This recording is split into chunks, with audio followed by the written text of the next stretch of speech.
सब ख़त्म हो गया, कोरोनाइज़म आ गया। अब फिर उसके बाद जो है ब्लैक फंगस, क्या हमारा काम सिर्फ बीमारियों से लड़ना रह गया? शुक्र है उस ऊपर वाले का जिसने आज हमें फिर जोड़ दिया। आप देखिए, सारे देश आपस में एक दूसरे से लड़ते थे। आज एक कॉमन बीमारी ने हम सबको एक साथ कर दिया। हम सब लोग मिलकर के ये देखने को लगे कि इस बीमारी को हराना कैसे है। उसमें हमने बहुत सारी गलतियां भी करी, बहुत सारे इन्फॉर्मेशन भी फाइनल करी, और आज एक चीज़ में हम बाहर निकल के आए कि हॉस्पिटल जाने से मौतें ज़्यादा हो रही हैं और घर रहने से, हिम्मत करने से कम दवा से मौतें कम हो रही हैं। ये जो मल्टी विटामिन्स हैं, ये जो नई नई दवाइयाँ, इम्यूनोग्लोबुलिन, रेमडेसिविर के नाम से अलग अलग दवाइयाँ दी जा रही थी, ये सारे ट्रायल्स के अंदर फेल हो गई। अगर आप मुझसे पूछो आज अगर कोरोना का एक इलाज जो सबसे कामयाब है, जो सबसे ज़्यादा काम कर रहा है, वो सिंपल दवाई है। पहले हफ्ते, सिर्फ 2 हफ्ते की बीमारी है, पहले हफ्ते पैरास्टामोल और दूसरे हफ्ते स्टेरॉइड, कोई भी स्टेरॉइड। ये मैं नहीं कहता हूँ, ये वर्ल्ड की रिसर्च कहती है कि इन 2 दवाइयों के अलावा हमारे पास दुनिया में कोई भी ऐसी दवा नहीं है जो जान बचा रही है। आपको जब पहले हफ्ते बुखार आए, लाइट आए, तो पैरास्टामोल खाइए और खाते रहिए, बुखार आने मत दीजिए। और पैरास्टामोल खाने के बाद भी आपका बुखार 100 से ऊपर जा रहा है तो 5 दिन के लिए स्टेरॉइड। 5 दिन से ज़्यादा स्टेरॉइड अगर आपने लिया तो ब्लैक फंगस आएगी ही आएगी। तो डॉक्टर साहब, ये ब्लैक फंगस है क्या? अब फंगस तो हम लोग बचपन से सुनते आए हैं, फंगस का मतलब है कंजाल। कंजाल या नमी जो घर के अंदर आती है, हरी हरी, फिर थोड़े दिन के बाद वो काली हो जाती है, नमी जिसको कहते हैं। कंजाल ऐसी जगह आती है जहाँ पर धूप नहीं आती। तो ये ब्लैक फंगस है क्या चीज़? अभी और एक चीज़ मैं माफ़ी चाहूँगा, सुबह आज मैं नेशनल टीवी पे देख रहा था कि अहमदाबाद में 16 साल के बच्चे को ब्लैक फंगस आया है। तो क्या है इसके बारे में ज़रा? ब्लैक फंगस ये आदमी की बनाई बीमारी है। फंगस सारी दुनिया में रहती है। अगर आप ध्यान से देखिए, ये ब्रेड का पीस है, ये हमारे लंग्स के जैसे दिखते हैं। ये इस ब्रेड के पीस को अगर हम 2 दिन भी नमी डाल करके, पानी डाल करके अगर कहीं भी छोड़ देंगे तो इस पर ब्लैक ब्लैक दिखने वाली फंगस जैसी उग जाती है। तो ये फंगस यूबिक्विटस है, मतलब पूरी दुनिया में हर जगह मिलती है। जब हम लोग पेशेंट्स को डैम्प एनवायरनमेंट में एक बंद कमरे में रखने लगे, जहाँ पे सिर्फ एसी, धूप ना आना और बंद सारे कमरों के अंदर रखने लगे, और इन लोगों को शुगर थी, ऐसे लोगों को ये फंगस ऑटोमेटिकली ग्रो कर गई। ये दिखती कैसे है? आप ये सीटी स्कैन का एक पिक्चर देखिए। इस सीटी स्कैन में ये जो ब्लैक ब्लैक एरियाज हैं, ये एयर के भरे हुए एरियाज हैं। आप देखिए, इस वाले एरिया में वाइट वाइट एरिया जो भर गया है, ये वाला हिस्सा जो मैं आपको दिखाना चाह रहा हूँ, ये जो आप इधर देखिए ये ब्लैक है, और इसी के बदले ये वाली जगह देखिए तो ये वाइट वाइट है। ये वो हिस्सा है जहाँ पे ये फंगस आकर के बैठ गई है। ये आँख से बहुत पास में है, आँख में चल सकती है, ब्रेन से बहुत पास में है, ब्रेन में जा सकती है। इसी वाले वाइट वाइट स्ट्रक्चर को हम ब्लैक फंगस या वाइट फंगस कहते हैं। ये आई क्यों? क्या ये पहले भी बीमारी थी?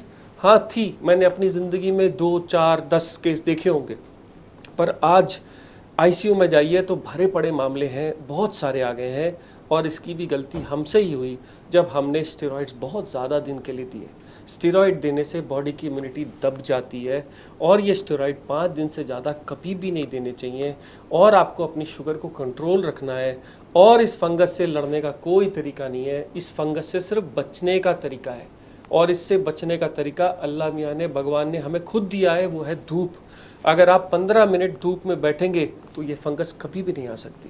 जैसे कि अगर हमारे घर में किसी चीज़ को फंगस लग जाए तो हम क्या करते हैं, उसको ले जा कर के धूप पे रखा देते हैं।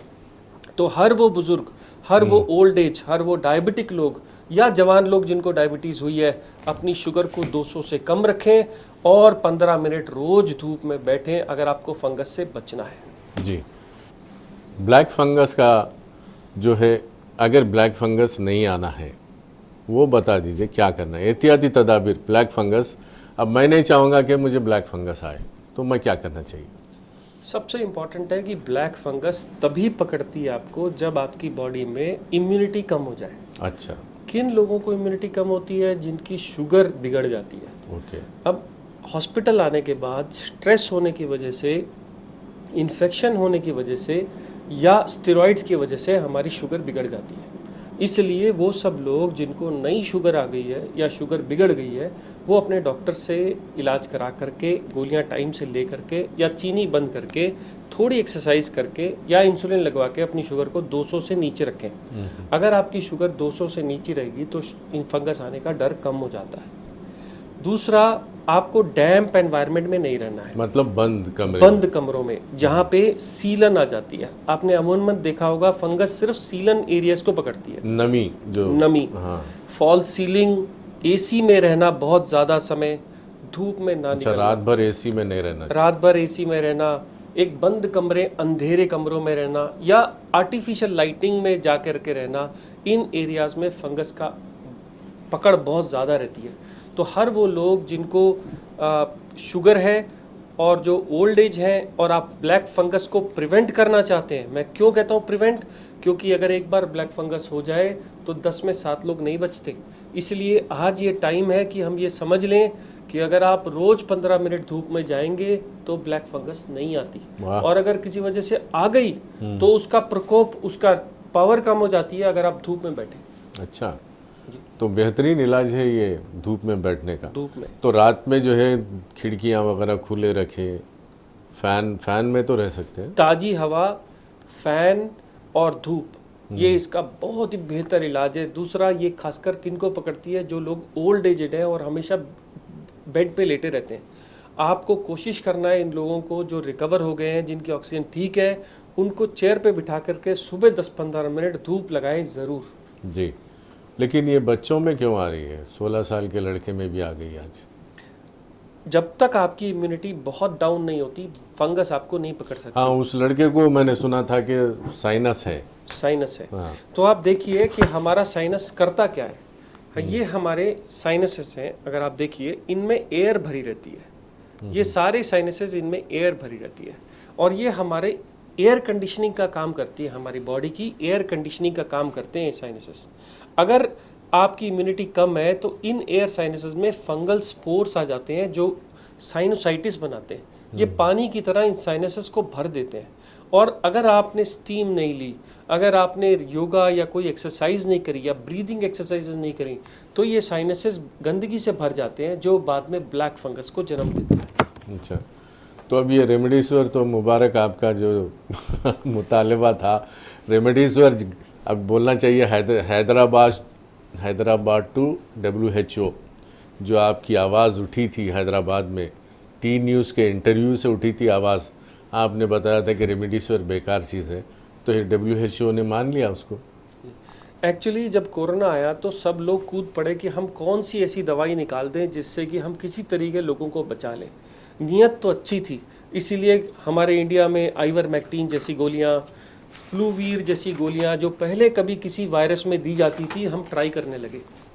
जब नतीजे आए तो नतीजे हैरान करने वाले थे कि सिवाय पैरास्टामोल के और स्टेरॉइड के कुछ भी काम नहीं कर रहा है। तो इस सच्चाई के साथ हम लोग हिम्मत से आपके सामने नहीं आ पाए, हम डॉक्टर कम्युनिटी खुद नहीं आ पाई कि नहीं, हम देते रहे ये सब इलाज जो कि प्रूवन हो गया कि ये मदद नहीं कर रहा है। आजकल हमारी मेडिसिन को बोला जाता है मॉडर्न मेडिसिन। मॉडर्न मेडिसिन का मतलब अगर कुछ काम नहीं कर रहा है तो सामने आओ और हिम्मत से बताओ कि ये काम नहीं कर रहा है। तो हिम्मत करनी है तो एक ही चीज़ है आज की तारीख में, पैरासीटामोल और स्टेरॉइड। पहले हफ्ते में पैरास्टामोल और दूसरे हफ्ते में स्टेरॉइड।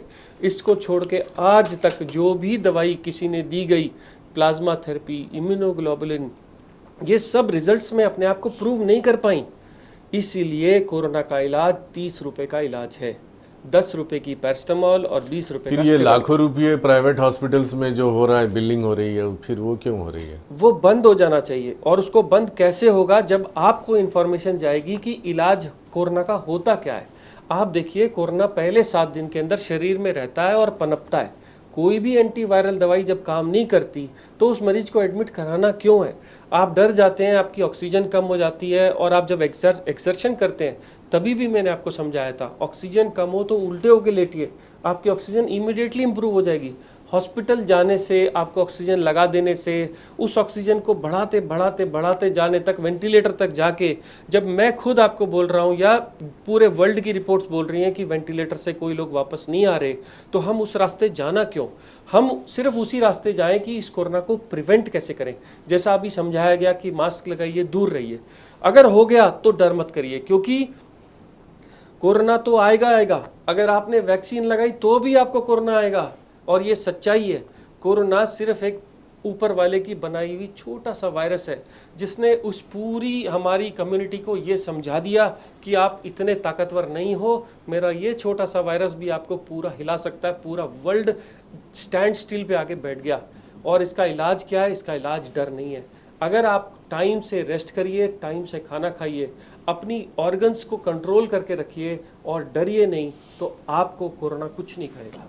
माशाल्लाह। तो ये जो 19वीं सदी में भी एक वबा आई थी, जो अक्सर लोग कहते हैं 100 साल में एक बार इस किस्म की वबा आती है, तो क्या ये कुदरत का खैर माना जाता है? ये कुदरत का हमको सिखाने का नज़रिया है। 1918 में भी एक ऐसी कहर आई थी जिसे स्पेनिश फ्लू बोला जाता था। ये फर्स्ट वर्ल्ड वॉर ख़त्म होते वक्त, या इसी की वजह से फर्स्ट वर्ल्ड वॉर ख़त्म हुआ था, आप ऐसा समझिए। जब ये सैनिक सारे के सारे फैल गए और वापस अपने घरों में चले गए वर्ल्ड वॉर ख़त्म होने के बाद, तो इसकी सेकेंड वेव आई थी। और वो सेकेंड वेव पहली वेव से 4 गुना बड़ी थी। जब हमने देखा कि इस कोरोना में भी ऐसा ही हुआ कि पहली वेव छोटी थी और हम लोग खुश हो गए कि हमने फर्स्ट वेव पार कर ली, पर जब सेकेंड वेव 4 गुना बड़ी आई तो हम सबके हाथ फूल गए। जितनी भी मेडिकल कम्युनिटी थी, जितनी भी हमारे प्रशासन थे, सब लोगों को अपनी पूरी फोर्स लगानी पड़ी सेकेंड वेव को रोकने के लिए। आज सेकेंड वेव उतर रही है, ऑलरेडी उतर गई है, तीन चौथाई सिर्फ रह गई है, और जो कि 2 या 3 महीने में उतर जाने वाली है। ये उस स्पेनिश फ्लू के टाइम की बात है।